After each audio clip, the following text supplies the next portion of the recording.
Au 21e siècle, la surconsommation est un problème majeur des sociétés occidentales. Les gens ne se rendent pas compte de ce qu'ils achètent et finissent par tout jeter. L'enfouissement de ces déchets n'aide guère l'environnement. Parallèlement à cet univers, il y a des milliers de familles défavorisées qui peinent à subvenir à leurs besoins et à rendre heureux leurs enfants. La solution pourrait pourtant être si simple et facilement accessible si tous y mettaient du sien. Avant la Révolution tranquille, les Québécois étaient régis par des valeurs plutôt conformistes et étouffantes. Vers les années 1970, on assiste à la modernité et la laïcisation. Cette période de changement entraîne avec elle un nouvel idéal, la réalisation de soi. C'est ainsi qu'on voit naître la surconsommation.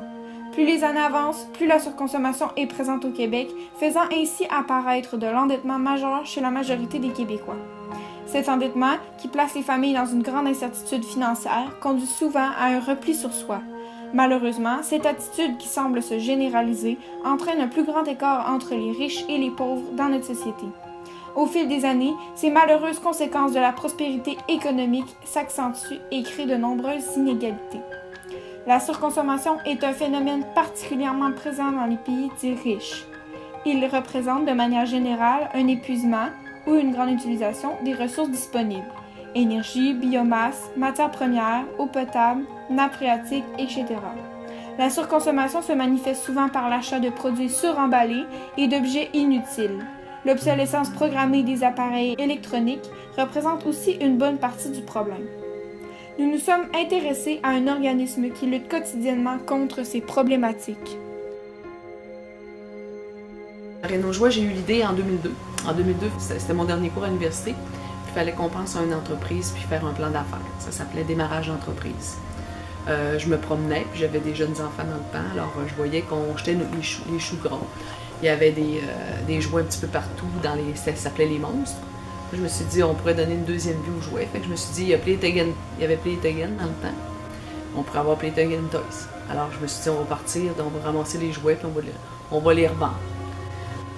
J'ai fait mon plan d'affaires, j'ai tout fait mes choses, puis j'ai eu une bonne note. Fait que je me suis dit, l'idée n'est pas folle, puis ça n'existait pas nulle part. Réno-Jouet a comme mission de récupérer, recycler et réemployer des tonnes de jouets usagés afin de permettre aux familles et aux organismes de faire des économies.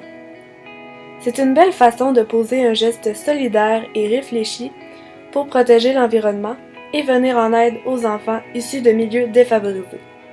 Quand j'ai parti Réno-Jouet, c'était pour détourner les jouets des sites d'enfouissement. Je trouve qu'on consomme trop. Il y a beaucoup de jouets qui étaient jetés. Depuis 2002, Réno-Jouet récupère, répare et revend des jouets usagés.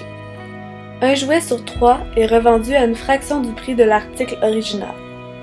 La Fondation Réno-Jouet a pour mission d'envoyer les 2 jouets restants à des enfants et organismes dans le besoin de la région de Québec. Pour chaque dollar ramassé, un jouet est redonné. La Fondation, c'est tout près de 300 bénévoles qui gravitent autour de nous. On donne à peu près, comme je vous disais, 100 000 jouets. Jusqu'à date, depuis que Réno-Jouet existe, c'est plus d'1 demi-million de jouets qui a été donné. C'est 552 000 jouets qui ont été donnés. Ils sont donnés à Québec, mais on donne aussi au Québec. On donne à Bonaventure, Chandler, on donne à Roberval, Trois-Rivières, Chibougamau, Montréal, et puis on donne au Guatemala. Parmi les organismes auxquels Réno-Jouet fournit des jouets, il y a Suden. Depuis près de 10 ans, Réno-Jouet et Suden font équipe afin d'aider les enfants d'ici et du Guatemala. Les jouets ne pouvant pas être remis aux organismes du Québec sont alors remis au Guatemala. Tout commence au Québec. Au Québec, on ramasse des dons matériels de première nécessité, comme des vêtements pour la famille, des chaussures pour la famille, de la vaisselle, des casseroles, des jouets. Une grande partie est là pour aider, qu'on donne directement, soit dans des écoles, soit dans des centres de santé. Après ça, on a un projet aussi de centre de jour avec les personnes âgées. Et on donne des bourses d'études, soit ça c'est la partie éducation, et on donne aussi on parraine aussi plus de 110 petits-enfants handicapés pour qu'ils reçoivent leurs soins de santé, leurs médicaments, leurs rayons X s'ils en ont besoin. Suden Entraide existe depuis environ 8 ans. Suden signifie Suzanne et Denis en plus de sud et entraide. Suzanne, Denis et Gervaise, 3 Québécois ayant démarré l'organisme, œuvrent au Guatemala depuis 12 ans, environ 3 à 4 mois par année. Ces derniers recueillent des dons matériels pour envoyer les conteneurs pour aider les démunis dans les montagnes de la région du lac Atitlan. Ils aident les démunis principalement sur 3 aspects, soit la santé, l'hygiène et l'éducation. Un partenaire très important pour nous est Renault Jouet.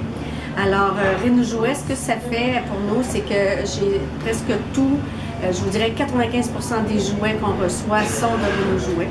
Et aussi les toutous, aussi, parce que les toutous, on en donne beaucoup. L'impact, écoutez, c'est très large parce que nous, c'est sûr que ça permet à des gens très pauvres de se procurer des articles qu'ils n'achèteraient pas. Ils ne seraient pas capables de les acheter au prix régulier que tu peux payer là-bas. Soudaine vient en aide à plusieurs Guatémaltèques qui n'auraient pas accès aux soins et à l'éducation. Grâce à Renault Jouet, plus de 552 000 jouets ont été remis à des enfants défavorisés, d'ici et d'ailleurs, et ce, depuis 2002. Il n'y a pas seulement les enfants défavorisés qui peuvent bénéficier de l'organisme de Renault Jouet. Tout le monde peut venir porter leurs jouets et en acheter à moindre coût, ce qui permet de diminuer la quantité de jouets dans les sites d'enfouissement. De plus, les parents, les grands-parents, les éducateurs des services de garde, de garderie ou encore les enseignants peuvent trouver ce qu'ils recherchent chez Renault Jouet.